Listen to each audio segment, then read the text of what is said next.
Thank you for watching Poetry in Motion with your host, Dee Freeman. Dee Freeman. Dee Freeman. Dee Freeman. Dee Freeman.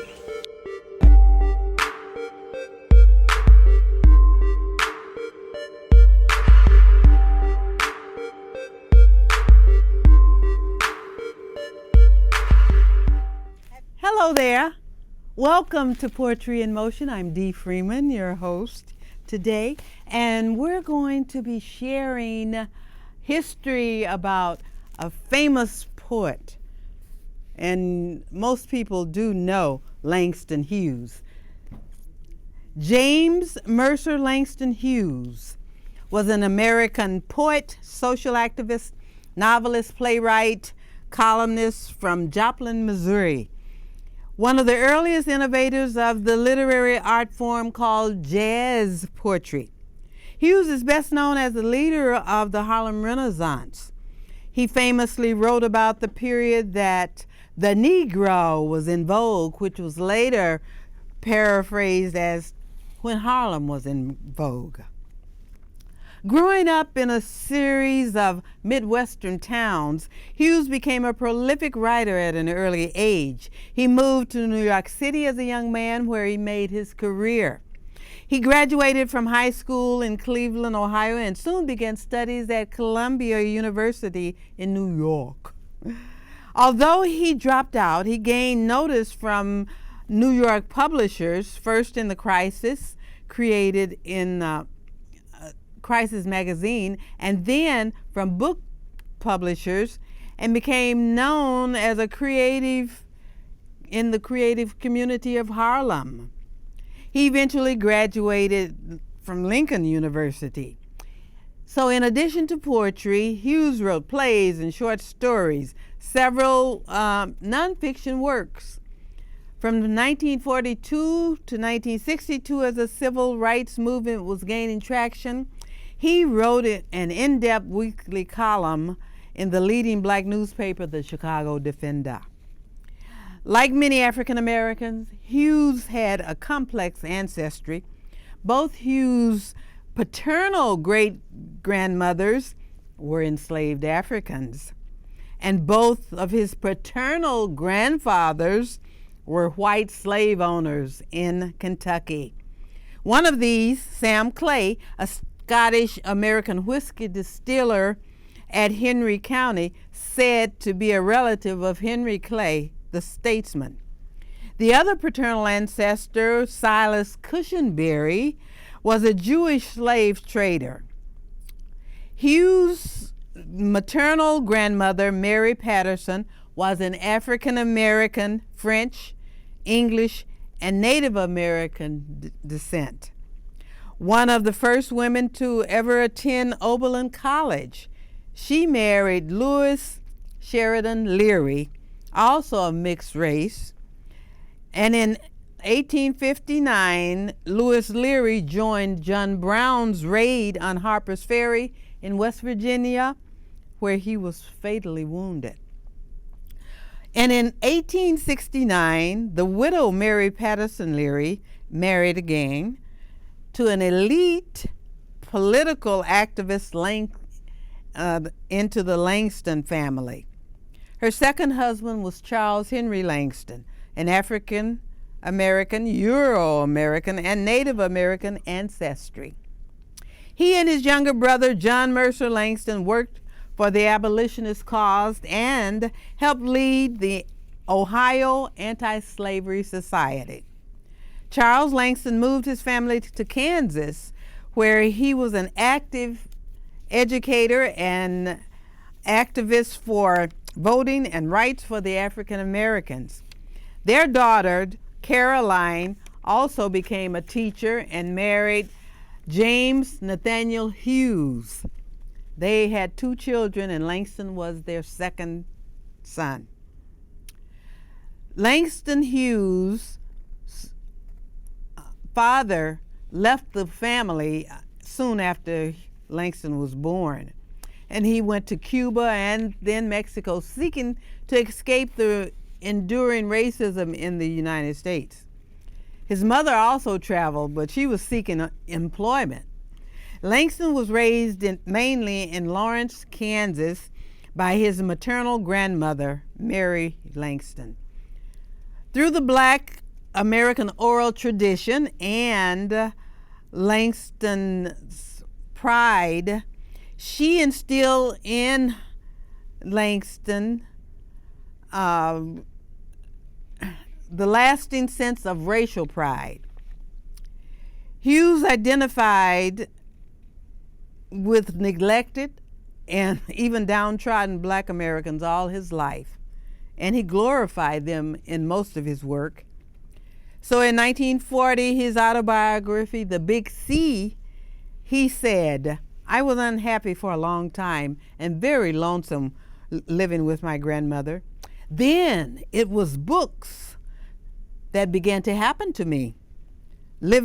I began to believe in nothing but books and the wonderful world in books, where if people suffered, they suffered in beautiful language, not in the monosyllables that we did in Kansas."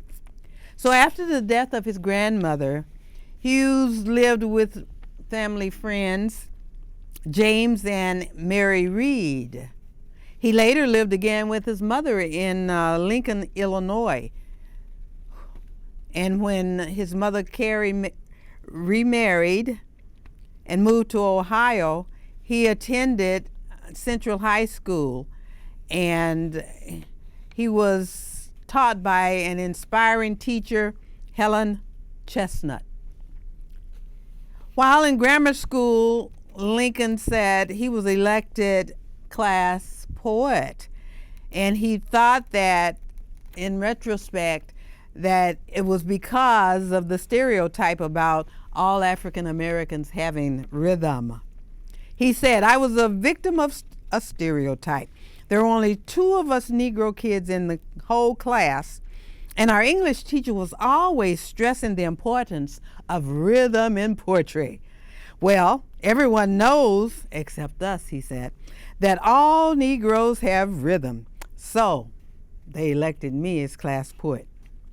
So during his high school in Cleveland, Hughes wrote for the school newspaper, he edited the yearbook, and he began to write his first short stories.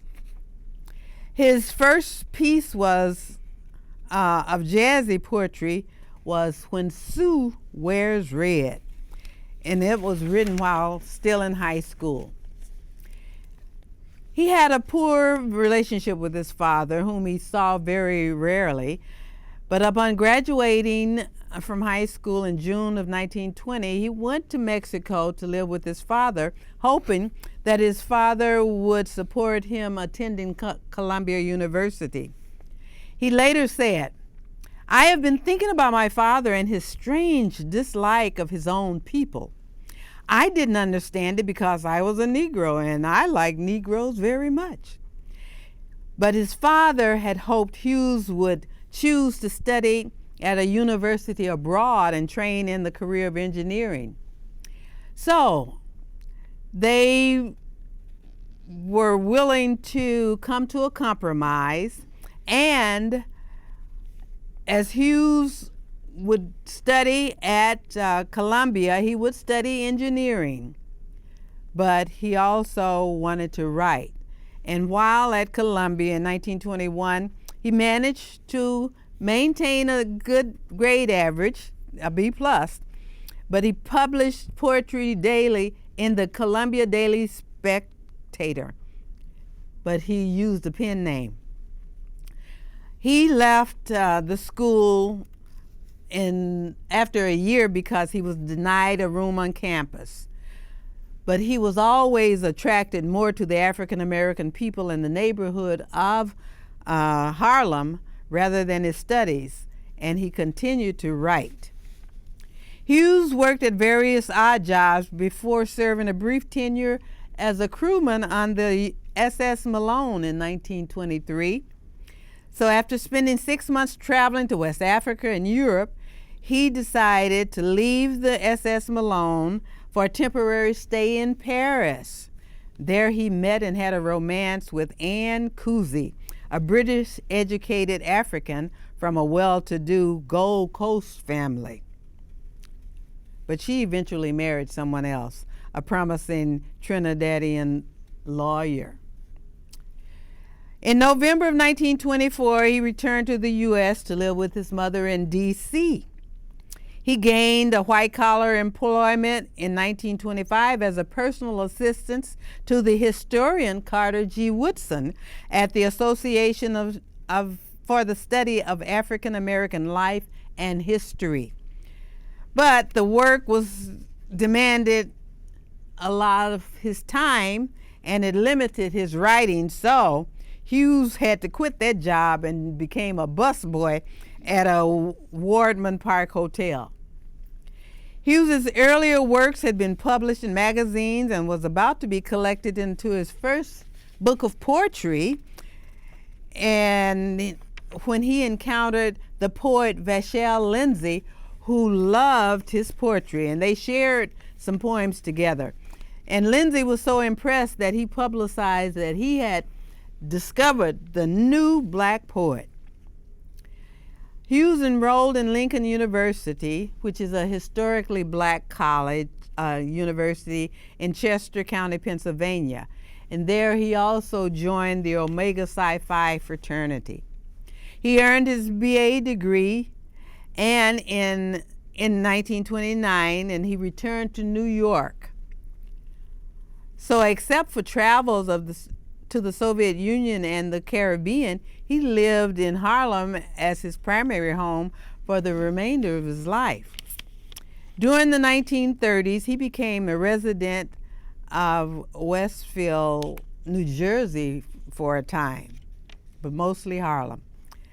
Some academics and biographers believe that Hughes was homosexual and included homosexual codes in many of his poems. But Walt Whitman did that as well, said Hughes, and he was influenced by Whitman's poetry. And his Blessed Assurance story deals with the father's anger over his son's queerness.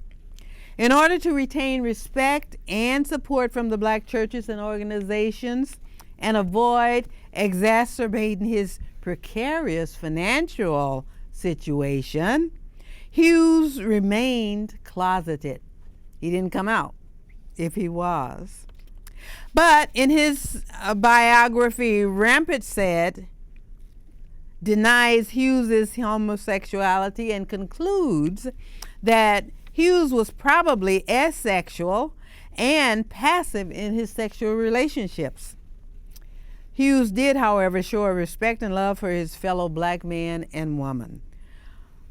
Other scholars argue about his sexuality, and his love of black men is always evidenced in a number of reported unpublished poems to an alleged black male lover. In the Crisis, a piece was published for the first time in 1921, and it called The Crisis, which was the main magazine for the NAACP. The piece was called The Negro Speaks of Rivers, and it became his signature poem. And The Weary Blues, which was published in 1926, was his first and last published poem in the Crisis. And he had more of his poems published in this magazine than any other journal. Hughes's life and work were enormously influential during the Harlem Renaissance in the 20s, alongside other contemporaries like Zora Neale Hurston, Wallace Thurman, Claude McKay, Count T. Cullen, Richard Bruce Nugent, and Aaron Douglas. Hughes and his contemporaries had different goals and aspirations than the black middle class, for he and his fellows tried to depict the low life in their art, that is, the real lives of the blacks in the lower social economic strata. They criticized the division and prejudices within the black community based on just our skin color. Hughes wrote what would be considered their manifesto. It's entitled The Negro Artist and the Racial Mountain. The young Negro artist who creates now intend to express our individual dark-skinned selves without fear or shame. If white people are pleased with it, we're glad. If they're not, doesn't matter. We know we're beautiful, and we're ugly too. The tom-tom cries and the tom-tom laughs. If colored people are pleased, we are glad. If they are not, their displeasure doesn't matter either. We build our temples for tomorrow, strong as we know how, and we stand on the top of the mountain, free within ourselves. His poetry and fiction portrayed the lives of the working class blacks in America. The lives he portrayed were full of struggle, joy, laughter, and music. Permeating in his work is the pride of African American identity and its diverse culture. He says, "My seeking has been to explain and illuminate the Negro condition in America and obliquely that of all humankind." He confronted racial stereotypes, protested social conditions, and expanded African American image of itself.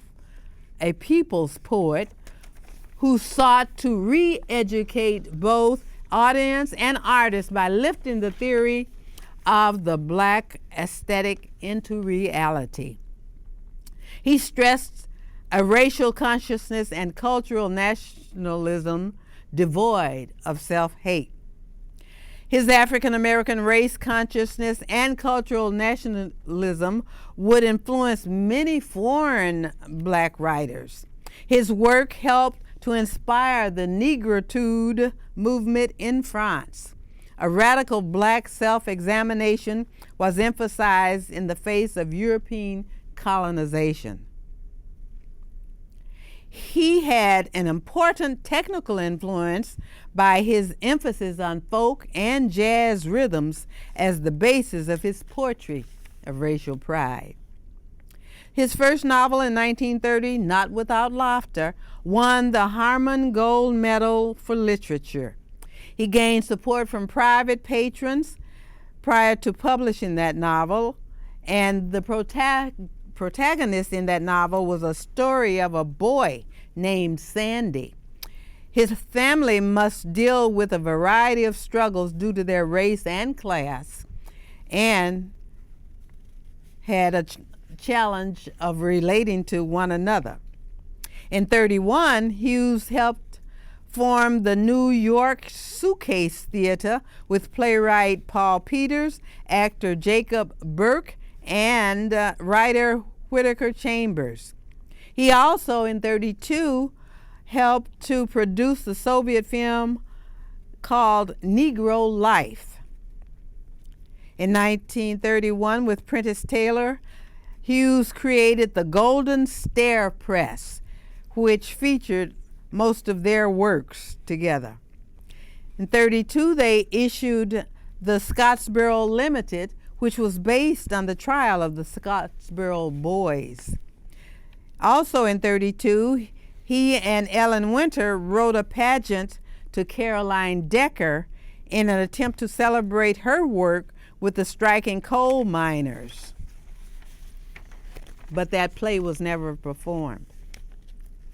So, The Ways of White Folk, which was his first short story collection, was published in 1934.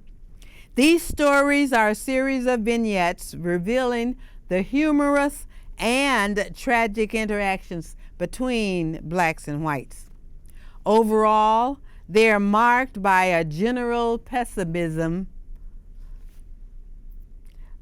about race relations, as well as sardonic realism. He also became an advisory board member to the newly formed San Francisco Workers, then newly formed, of course, which later became the California Labor School. He received the Guggenheim Fellowship, the same year, 1935, as he established his theater troupe in Los Angeles. This was a busy person. He realized an ambition related to films by co-writing the screenplay Way Down South. He believed that his failure to gain more work in that industry was because of racism and racial discrimination within the industry. He also founded the Skyloft Players in 1941, and this group wanted to nurture the black playwrights and offer a theater from the black perspective. He had a column in the Chicago Defender that ran for 20 years. And during that time, he was publishing stories about a character called Jesse B. Simple. This was an everyday black man in Harlem who offered musings on topical issues of the day. He seldom responded to the request for him to teach at the colleges, but in 1947, he did respond, and he taught at Atlanta University. And also in 1949, he taught at the University of Chicago Laboratory School as a visiting lecturer. So between 42 and 49, he was a frequent writer and served on the editorial board of The Common Ground, which is a literary magazine focused on cultural pluralism. He wrote short stories, novels, plays, poetry, operas, essays, and works for children even. He wrote 2 volumes of autobiography entitled The Big C and I Wander as I Wander. He also had some translating work done from other languages into English.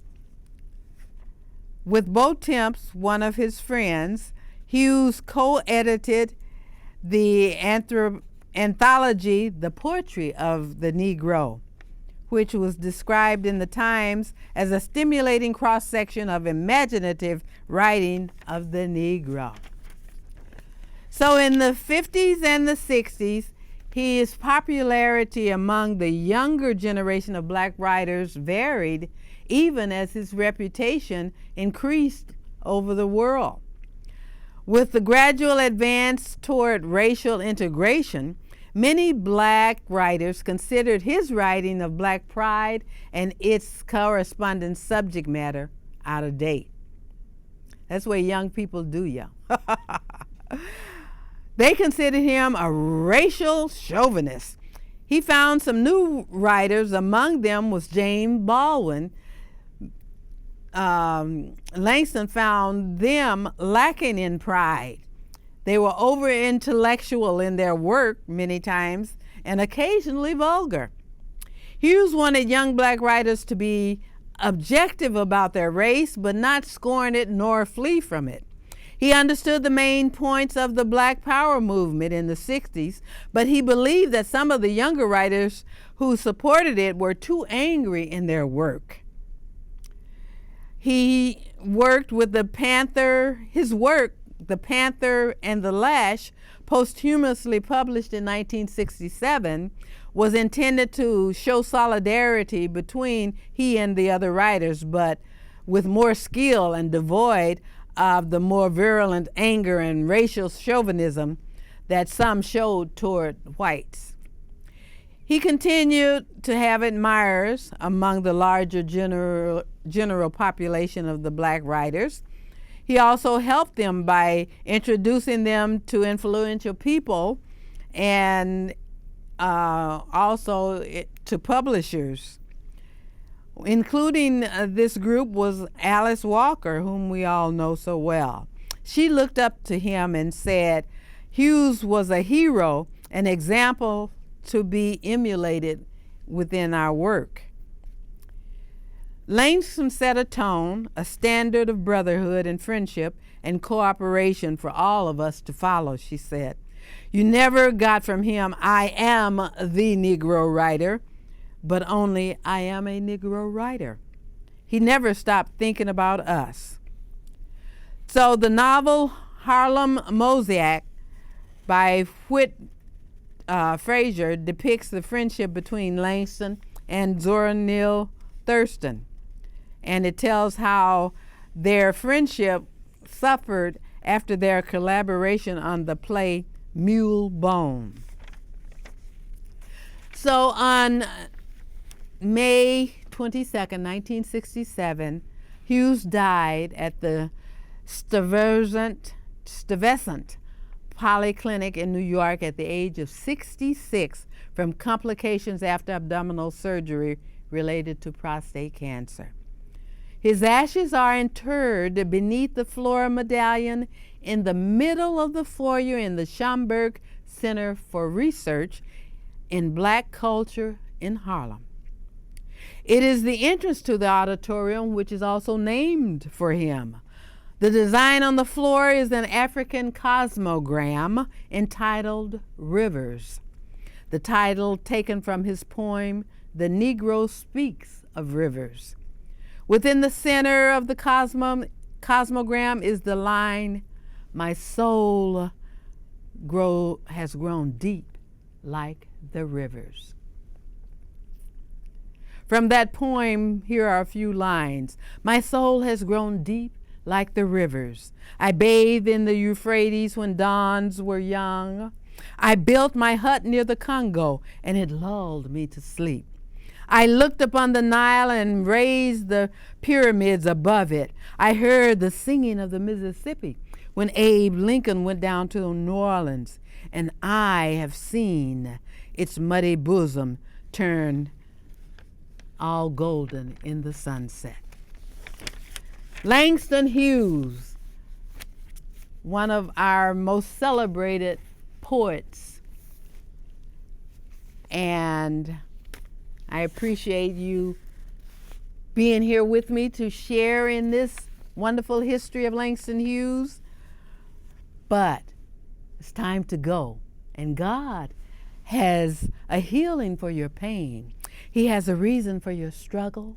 He has a gift for your faithfulness, eternity for your soul, and don't give up. Keep the faith, be proud, be productive, but by all means, please, be blessed. God has a purpose for your life, a reason for your struggles, and a plan for your faithfulness. So be proud, be productive, and by all means, be blessed.